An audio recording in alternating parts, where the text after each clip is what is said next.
નમસ્તે વિદ્યાર્થી મિત્રો, ધોરણ 7 સામાજિક વિજ્ઞાનની અંદર આજે આપણે પાંચમું પ્રકરણ ચાલુ કરી રહ્યા છીએ, જેનું આજે પહેલું લેક્ચર છે.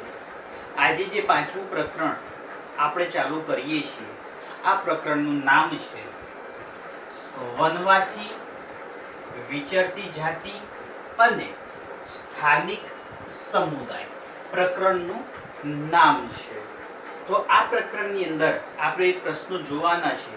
તો આજનો આપણો પહેલો પ્રશ્ન છે કે વિચરતી જાતિના પશુપાલકો અને સ્થાયી ખેડૂતો વચ્ચે કયા પ્રકારનો વિનિમય થતો હતો. એટલે કે વિચરતી જાતિ, જે ભટકતી જાતિ છે, જે ફરતી જાતિ છે, આપણે જોઈએ છીએ કે કચ્છની અંદરથી જે લોકો કચ્છી લોકો આવતા હોય છે, પેલા વણઝારા લોકો આવતા હોય છે, પેલા દાંતરડા કરવાવાળા હોય, આ પ્રકારના જે અલગ અલગ પ્રકારના જે લોકો આવતા હોય છે એમના અને જે સ્થાનિક ગામના લોકો વચ્ચેનો કેવો આદાન પ્રદાન, એમનો વ્યવહાર કેવો હતો, એ વિશે આપણે માહિતી મેળવવાની છે.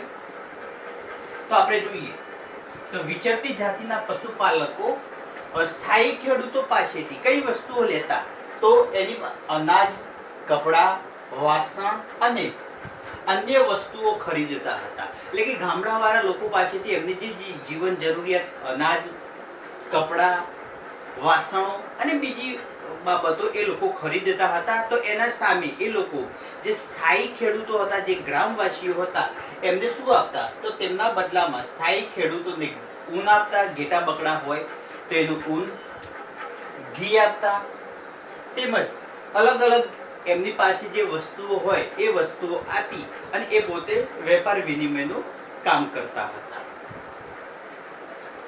એટલે આ રીતે વિચરતી જાતિના પશુપાલકો અને સ્થાયી ખેડૂતો વચ્ચે આ પ્રકારનો આદાન પ્રદાનનો વ્યવહાર ચાલતો હતો. ત્યાર પછીનો આપણો બીજો પ્રશ્ન છે જનજાતિઓમાં જોવા મળતો સામૂહિકતાનો સિદ્ધાંત સમજાવો. આ જે જનજાતિઓ છે એમની વચ્ચે જે સામૂહિકતા, એટલે કે જે લોકો એકતાની અંદર માને છે, એ બાબતો સમજાવવાની છે. તો આપણે જોઈએ તો સામૂહિકતાનો સિદ્ધાંત સામૂહિક જીવન પર આધારિત છે. જે લોકો સમૂહની અંદર રહે છે, જે કુટુંબ કબીલાઓની અંદર રહે છે, એ સિદ્ધાંત પર મુખ્ય આધારિત આપણને જોવા મળે છે. આનો મુખ્ય સિદ્ધાંત છે સમૂહમાં રહેવું, સમૂહની અંદર કામ કરવું અને ઉત્પાદનની જે સમૂહની અંદર જ વહેંચણી કરવી. આ સામૂહિકતાના સિદ્ધાંતનું દર્શન કરે છે. જે લોકો કુટુંબ કબીલાઓની વચ્ચે લોકો રહેતા હોય છે, એ સાથે રહેવું, સાથે કામ કરવું, સાથે જમવું અને જે ઉત્પાદન થાય છે એનું સમૂહની અંદર સરખા ભાગે વહેંચણી કરવી, એ સામૂહિકતાના સિદ્ધાંતનું દર્શન કરાવે છે. ટૂંકા પ્રશ્નની અંદર પણ આ પ્રશ્ન પૂછાય કે ભાઈ સામૂહિકતાનો સિદ્ધાંત કયો છે, તો સમૂહમાં રહેવું, સમૂહની અંદર કામ કરવું અને ઉત્પાદનની વહેંચણી પણ સરખા ભાગે એટલે સામૂહિકતામાં કરવી, એ સામૂહિકતાના સિદ્ધાંતનું દર્શન કરાવે છે. પ્રત્યેક જનજાતિના સભ્યો કબીલાઈ પ્રથાથી એકબીજા સાથે જોડાયેલા હતા, એટલે કે તેઓ સમૂહમાં રહેતા હતા. આપણે જોઈએ છીએ કે માનવી એક સામાજિક પ્રાણી છે. માનવીને સમાજ વગર એ પોતે રહી શકતો નથી. એકલો અટુલો એ ક્યારેય રહી શકતો નથી. એટલે આ જે જનજાતિના લોકો છે એ લોકો પણ સમૂહની અંદર જ રહેવા માંગે છે. એટલે કબીલાઈ પ્રથાને, એટલે કબીલો, કુટુંબ કબીલો આપણે જે કહીએ છીએ, તો કબીલાઈ પ્રથાની અંદર રહેલા જોડાયેલા જોવા મળે છે. એટલે કે તેઓ સમૂહની અંદર રહે છે. આ લોકોની જમીન માલિકી સંયુક્ત હોય છે. એમની પાસે જે જમીનો હોય છે એ જમીન પણ સંયુક્ત રીતે, એટલે કે જે કબીલો હોય, કુટુંબ કબીલો હોય, તો એ બધા જ સભ્યોની સમૂહમાં આપણને જોવા મળતી હોય છે. જેના પર લોકો કામ કરીને જે પેદાશો ઉત્પન્ન કરતા હતા તેમની વહેંચણી પોતાના બનાવેલા નિયમો મુજબ પરિવારોમાં કરી લેતા હતા. એટલે કે જે જમીન સંયુક્ત હતી, એ સંયુક્ત જમીનની અંદર બધા જ લોકો શાંતિથી કામ કરતા હતા.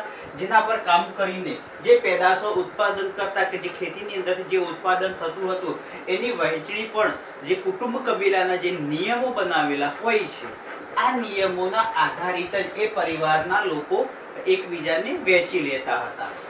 એટલે આવી રીતે જનજાતિના લોકોનું જીવન સામૂહિકતાના સિદ્ધાંત પર ટકેલું છે. એટલે કે આ બાબતો આપણે ઉપર જોઈ એના આધારે આપણે કહી શકીએ કે ભાઈ જનજાતિના જે લોકો છે એમનું જે સામૂહિકતાનો જે સિદ્ધાંત છે એના આધારિત જ એ જીવન જોવા મળતું હોય છે.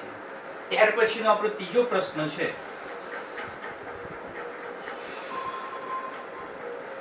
અહોમ સમાજ સુસંસ્કૃત હતો એવું શાના આધારે કહી શકાય? આ એક નવા પ્રકારનો સમાજ છે. અહોમ સમાજ સુસંસ્કૃત હતો એટલે એ પોતે ભણેલા ગણેલા હતા એવું શાના આધારિત કહી શકાય? તો આપણે જોઈએ, અહોમ સમાજનો રાજા મંદિરો, બ્રાહ્મણો, કવિઓ, વિદ્વાનો વગેરેને જમીનનું દાન કરતા હતા. એટલે કે અહોમ સમાજના જે રાજાઓ હતા એ રાજાઓ મંદિરોને, બ્રાહ્મણોને, કવિઓને અને વિદ્વાનો વગેરે જે વિચરતી જાતના જે લોકો હતા આવા લોકોને એ પોતે દાન કરતા હતા, જમીનનું દાન આપતા હતા એ લોકોના જીવન વ્યવહાર ચાલે એ માટે. આ રાજાઓએ હિન્દુ ધર્મ અપનાવ્યો હતો. એટલે કે આ જે અહોમ સમાજના જે રાજાઓ હતા એ રાજાઓ બધા જ હિન્દુ ધર્મ અપનાવેલો હતો. તેઓ રાજ્યમાં નાટ્ય પ્રવૃત્તિઓને પ્રોત્સાહન આપતા હતા. આ રાજાઓ નાટ્ય પ્રવૃત્તિ એટલે કે નાટ્ય કલાને સૌથી વધારે પ્રોત્સાહન આપતા હતા. પોતાના રાજ્યની અંદર આવી રીતે જે નાટક કંપનીઓ ચાલતી હોય એમને આશરો આપી અને એ મનોરંજનનું એક પ્રકારનું સાધન પણ પૂરું પાડતા હતા. અહોમના સમયમાં સંસ્કૃતની મહત્વની સાહિત્યિક રચનાઓનો અહોમ ભાષામાં અનુવાદ કર્યો હતો. એટલે કે આ જે રાજાઓ હતા એમના રાજ્યની અંદર સંસ્કૃત ભાષાનું, સંસ્કૃત સાહિત્યની જે મહત્વની બાબતો હતી એનો અહોમ ભાષાની અંદર પણ ભાષાંતર કરાવ્યું હતું. એટલે એ લોકો પોતાની ભાષામાં સંસ્કૃતને જાણતા અને સમજતા પણ હતા. બુરંજી નામના ઐતિહાસિક કૃતિને પહેલા અહોમ ભાષામાં અને પછી આસામી ભાષામાં લખવામાં આવી હતી. તો અહીંયા એક મહત્વની ભાષા છે. તો બુરંજી નામની એક ઐતિહાસિક કૃતિ છે. એક પાઠનું એટલે એક પુસ્તકનું નામ છે બુરંજી. પરીક્ષામાં પૂછાય છે. તો આ ઐતિહાસિક કૃતિને પહેલા અહોમ ભાષાની અંદર એનું ભાષાંતર કરવામાં આવ્યું અને ત્યારબાદ અસમી ભાષાની અંદર એ લખવામાં આવ્યું હતું. એટલે કે એનું ટ્રાન્સલેશન કરવામાં આવેલું હતું. તો આપણે ફરીથી જોઈએ, વિચરતી જાતોના પશુપાલકો અને સ્થાયી ખેડૂતો વચ્ચે અનાજ, કપડાં અને વાસણો તેમજ એ સામે ઊન, ઘી અને બીજી બાબતો આપતા હતા. એ રીતે પોતાનો જીવન વ્યવહાર ચલાવતા હતા. જનજાતિના લોકો એક સામૂહિક એકતાની અંદર માનતા હતા. એકતાની અંદર શક્તિ હોય એ લોકો માની અને એ પ્રકારે કામ કરતા હતા. અહોમ સમાજ ની અંદર બ્રાહ્મણો, મંદિરો, કવિઓ વગેરેને એ પોતે દાન આપતા હતા. તેમજ પોતાના રાજ્યની અંદર નાટ્ય પ્રવૃત્તિને પ્રોત્સાહન આપતા. પોતે હિન્દુ રાજાઓ એટલે કે હિન્દુ ધર્મ અપનાવેલો હતો અને સંસ્કૃત ભાષાનું અહોમ ભાષામાં અને અસમી ભાષાની અંદર આ બુરંજીનું એમણે અનુવાદ પણ કરેલું આપણને જોવા મળે છે. તો આજે આપણે મહત્વના કુલ 3 પ્રશ્નો ચાલે છે. આ 3 પ્રશ્નો તમારા નોટબુકની અંદર ઉતારી લેજો.